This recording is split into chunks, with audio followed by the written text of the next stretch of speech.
Hello, Internet. Hello, Sam. And welcome back to After Campfire Henry Edition. Woo!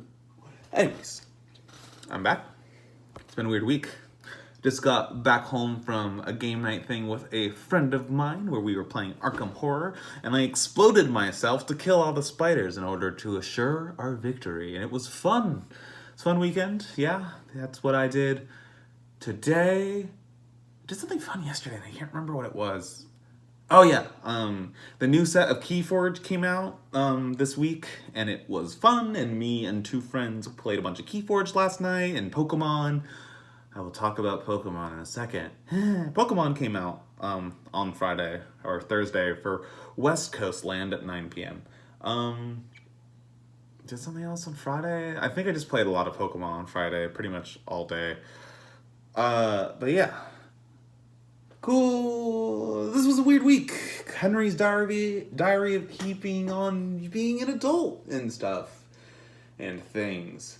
So this week was weird. It looked like my job search was coming to an end. I had a position that would have been temporary within my grasp. But I had an interview this week for a position that would have been full-time. And I wanted one more day to interview with them, see how it went, and then if it went well, I would and if it went well, okay, part and full time. If it went badly or part time, whatever. Because I had already stretched it 2 extra days, and they didn't want to wait one more day, especially if there was a good chance I would just say no. The part-time place kind of said no to me. The full-time place ended up saying no to me. My skill set didn't really align with what they wanted, even though I thought the interview went well, which was disappointing. And I figured this was going to be the end early this week, and then it wasn't, which is a bummer. But the part-time thing might still happen. Probably not. And that's a bummer, because I really am kind of sick with this, and I want it to be over, obviously. And also, it's about to be Thanksgiving, it's about to be Christmassy time, and people are probably just not going to be hiring, and I'm just going to not know what to do. And it's just making me think more and more about all those questions of what is there a real point of trying to keep applying to these engineering positions when honestly I think it would be better to switch completely into software? But as I think I've talked about on this before, it's just hard to figure out how to do that, because I don't think I qualify for a master's program. I don't know if coding boot camps are actually good enough to be worth doing. There are software-specific school things, which I don't know enough about and I need to learn about, or it's just do it on your own and figure out a way to make yourself marketable.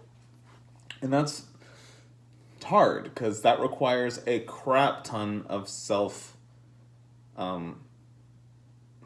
what's the word for it? Just keeping yourself self-motivation. That's not my strongest skill. If I have more of a more solid goal in mind, I'm good at just getting it done. I like zoning in on a thing and just finishing it. But if it's so obtuse and abstract and I don't know what it is I need to finish, it's rough and confusing.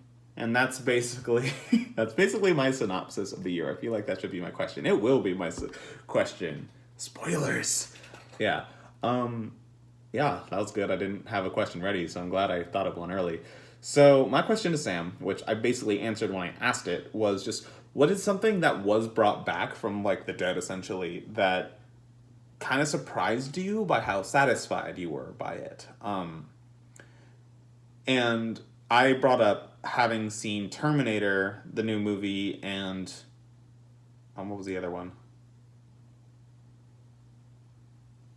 Oh, Ruby. Ruby was the other one.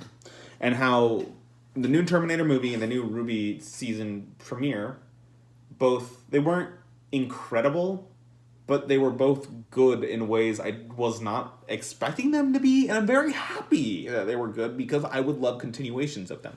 I have no idea what's going to happen with Terminator. I haven't looked at the box office numbers in a little bit, but it was bombing before, and I'm sure it's still bombing because people are just so over this Terminator franchise, which is a bummer because I love Terminator.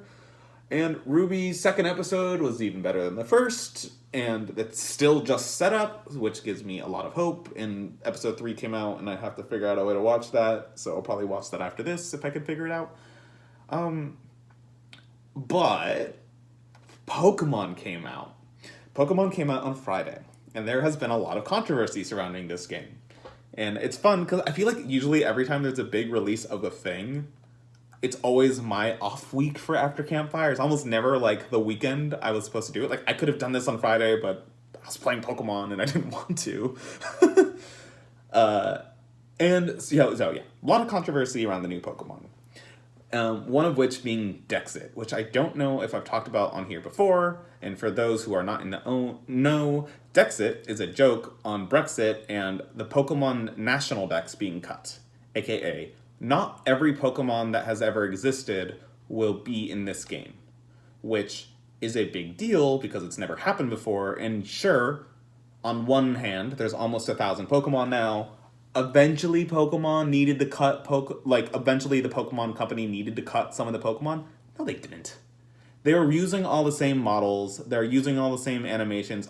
Like, they barely changed anything. So the excuse for doing that was a lot bigger, their excuses for why they didn't bring in the old Pokemon just didn't make any sense, and the reasoning for it never made any sense, and it was just really frustrating, because a lot of Pokemon has just been disappointing lately, like in the past few years. Like, Sun and Moon were cool because they explored new things, like not having gyms, but overall were not great.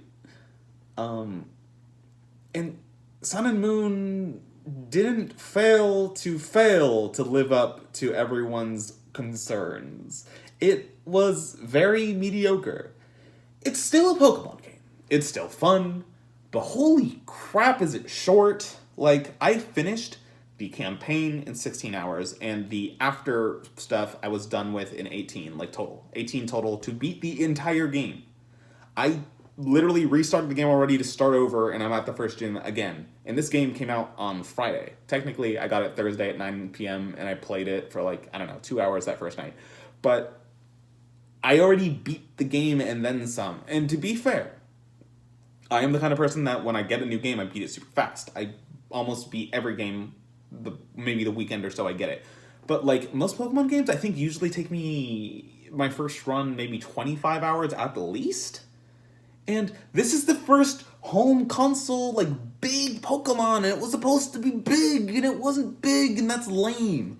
And I think, one of the main reasons why is the whole thing that they were really pushing this game, which was the wild area, which is it's this big open world area where you can find Pokemon anywhere. And it's really boring. And I know some people like it a lot, but I didn't really at all. It's not very big. Most of the Pokemon are almost the same in little spots. They change when the weather changes, but I don't know how the mechanic of the weather changing is, and I don't want to just dick around in there. And plus, if I stay in there for a long time, I need to heal my Pokemon, so I leave, and then if I leave, I'm just over it. But apparently there is a way to heal in the Pokemon wild area, which is camping, and you have to cook food and do this stupid mini game. And I don't want to do a mini game. I just want to play Pokemon and fight and catch and whatever. So because of the wild area, they basically made everything else super simplistic and linear. There's no dungeons oh, we're invading Team Rocket's hideout, or oh, we have to figure out all these puzzles to get through Victory Road. There's nothing like that. There's no Elite Four. The story reasons of why they did that was cool, but I like an Elite Four, please.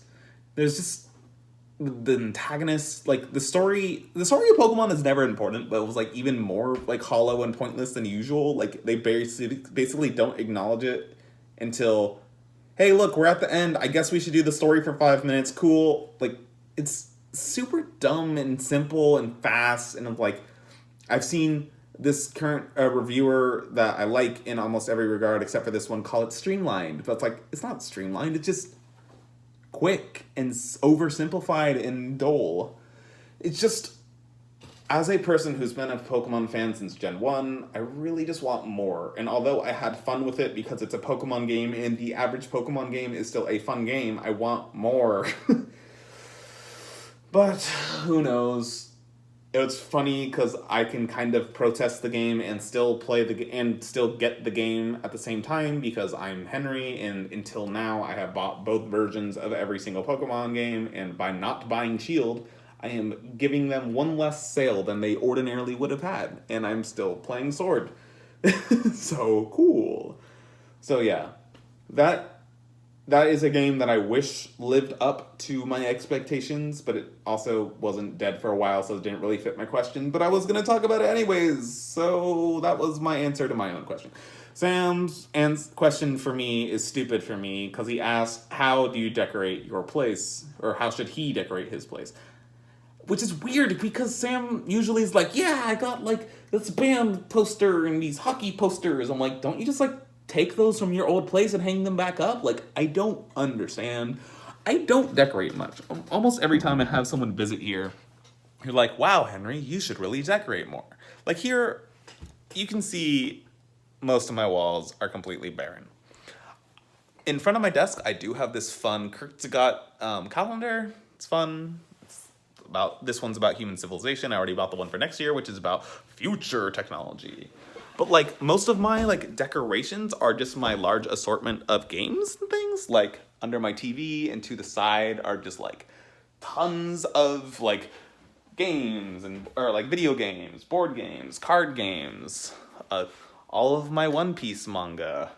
I have a Midoriya that Calvin got me. I have a Kiwi that Kiwi Man got me. I have a goose that my friend Scott made me. And I have a little Nino from Fire Emblem Heroes that I got while I was in Japan, because Nino's my favorite character in Fire Emblem Heroes, because she just sends blades at people. I have this painting thing that I think I explained in an episode that I got on accident once when I ordered the only real decorations in my room, like my room, which is like some other things like Fullmetal Alchemist, Boku no Hero, One Piece, Avatar, Zelda, Smash, SpaceX, Marvel, Zelda, Ruby. Like, I don't have that much, but I have some stuff. So Sam, just hang things about things you like, and maybe get a boat on accident, because it's a boat. I have a boat. And I know I talked about this like 2 years ago when Jason was here and stuff and things, and wow, this is a really long episode, but like, I don't know, man. If you like things and you want things to be around your place for people to see, just have the things that you like on display. Like, you have tons of records. Make sure, however you're storing your records, are visible in a really fun way. And that'll be fun. People will see what you're passionate about. When you're bringing a special someone over to your place, and they'll be like, oh my gosh, you listen to the Gorillaz? And they're like, yes. And you can be like, yes. And I even have all of their albums, and you could like point them over there. It's perfect. It's perfect. That's how you'll find your wife one day. But yeah, I don't know. It's November. I know the question I brought up earlier is a bit premature since it's not December yet, but we're getting close to all the holidays and such and whatever. But Sam, how would you summarize this year for you? See you later, and sorry for the really long and really late, well, not really late, long and late episode. Yay, whatever, gotta catch them all. Pokemon.